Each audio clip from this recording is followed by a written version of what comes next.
کروں وہ فی الآخرۃ من دنیا میں صلہ دے گا نمتعہم قلیلا دنیا میں ہم ان کو صلہ دیں گے، اس لیے کہا وہو فی الآخرۃ من الخاسرین آخرت میں ہم ان کو ناکام کر دیں گے، وہ خسارے میں۔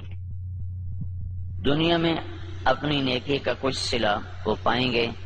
قل تمتعوا، خود اللہ بھی کہہ رہا ہے نفع اٹھا لو میں دے رہا ہوں، لیکن موت کے بعد اولئک الذین، یہ وہ لوگ ہیں جنہوں نے دنیا میں اپنے آپ کو سمجھا کہ ہم تو بہت اچھے کر رہے تھے، حبطت اعمالہم، لیکن ان کے اعمال ضائع ہو گئے اور اللہ تعالیٰ نے ان کی کوئی قیمت نہ لگائی۔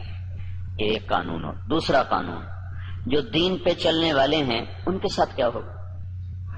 اگر وہ پورے دین پر چل رہے ہیں تو پھر قرآن خوشخبری دیتا ہے انتم الاعلون، تم سب سے بلند رہو گے، تم سب سے عزت والے ہوگے، ان کنتم مؤمنین۔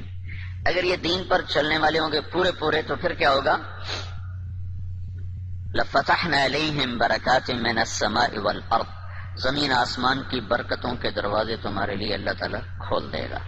صرف دنیا میں اللہ کیا کرے گا اس کو میں آپ کو بتا رہا ہوں، جو اللہ نے قرآن میں وعدے کیے ہیں۔ اگر تم پر کوئی دشمن چڑھ آتا ہے تو وَكَانَ حَقًّا عَلَيْنَا نَصْرُ الْمُؤْمِنِينَ، پھر میرے ذمے ہے میں تمہاری مدد کروں، اور اگر اللہ تمہاری مدد کرے تو پھر کیا ہوگا؟ پھر وَلَن تُغْنِيَ عَنْكُمْ فِئْتُكُمْ شَيْئًا وَلَوْ كَثُرَتْ وَأَنَّ اللَّهَ مَعَ الْمُؤْمِنِينَ، پھر ساری دنیا تم پہ چڑھائی کر دے اور اللہ تمہارے ساتھ ہو تو پھر تمہارا کوئی کچھ نہیں بگاڑ سکتا۔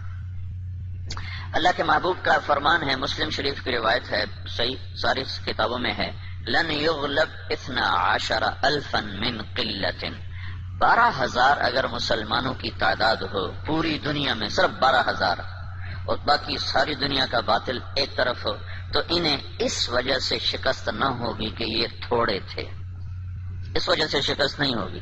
اگر 12,000 کو شکست ہوئی ہے 12 لاکھ کے مقابلے میں یا 12 کروڑ کے مقابلے میں، تو شکست کی وجہ اللہ تعالیٰ کا نبی فرما رہا ہے کمی نہیں ہے، شکست کی وجہ ان کا اللہ سے تعلق کا ٹوٹنا یا ان کے اندر گناہوں کا پایا جانا، ورنہ 12,000 مسلمان ساری دنیا کے لیے کافی ہیں۔ لن یغلب 12,000 من قلت، 12,000 پر کوئی غالب نہیں آ سکتا، وَأَنَّ اللَّهَ، ویسے تو ایک مسلمان ہو تو اس پہ کوئی غالب نہیں آ سکتا جب اللہ ساتھ ہو۔ نبی ایک ہی تو ہوتا ہے، اکیلا نبی ہوتا ہے اور سارا کفر اس کے سامنے ہوتا ہے۔ اور ہود علیہ السلام تو ایسی قوم کے سامنے آئے تھے جن کے قد اس پلر کو دگنا کرو تو تب جا کے ان کا قد بنتا تھا، اتنے قد آور قوم تھی کہ 30 40 ہاتھ، یعنی کوئی 60 فٹ ان کا قد بنتا تھا، اور ان کے مقابلے میں اللہ نے لشکر کی وجہ ایک بھیجا، صرف ہود، وَإِلَىٰ عَادٍ أَخَاهُمْ هُودًا، ہم نے عاد کی طرف ہود کو بھیجا، تو سارے مل گئے لیکن ہود علیہ السلام کو ہاتھ نہیں لگا سکتے، ایک ہی کافی ہوتا ہے۔ لیکن یہ اسباب کی دنیا ہے، اسباب کی دنیا ہے، تو یہاں بطور سبب یہ معجزات کا جہان نہیں، نبیوں کا معاملہ اور ہوتا ہے اور امت کا معاملہ اور ہوتا ہے۔ نبیوں کے ساتھ اللہ تعالیٰ کا نظام خصوصی چلتا ہے اور عام انسانوں کے ساتھ اللہ تعالیٰ کا نظام عمومی چلتا ہے۔ ہمیں مکڑی کے جالے سے اللہ نہیں چھپائے گا۔ کافر پہنچ گئے اور سامنے کھڑے ہوئے ہیں، اور جب آپ ہجرت کی رات نکلے 27 صفر نبوت کے 14ویں سال، رات کو نکلے اور جا کر غار ثور میں چھپے، تو کھوجی پاؤں کو دیکھتے غار پر پہنچ گیا لوگوں کو لے کر کہ یہاں پاؤں کا نشان ہے۔ لیکن اس کے پہنچنے سے پہلے اللہ نے ایک بیل اٹھائی، اس بیل میں مکڑیوں کو بھیجا، مکڑیوں نے جالا تن دیا اور ایک کبوتری نے انڈے دے دیے۔ جتنی دیر میں یہ لوگ پہنچے اتنی دیر میں یہ کام ہو چکا تھا۔ اب آگے کھوجی کہنے لگا پاؤں کا نشان یہاں تک، تو ابی بن خلف کہنے لگا یہ جالا تو محمد کی پیدائش سے بھی پہلے کا ہے، تو ہمیں کہاں لے کر آ گیا؟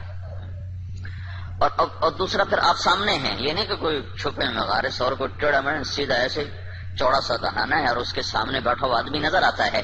یہ اللہ کا خصوصی نظام ہے، یہ عام انسانوں کے ساتھ نہیں چلتا۔ اس لیے اللہ کے نبی نے سبب کی دنیا کے لیے فرمایا کہ 12,000 اگر مسلمان ہوں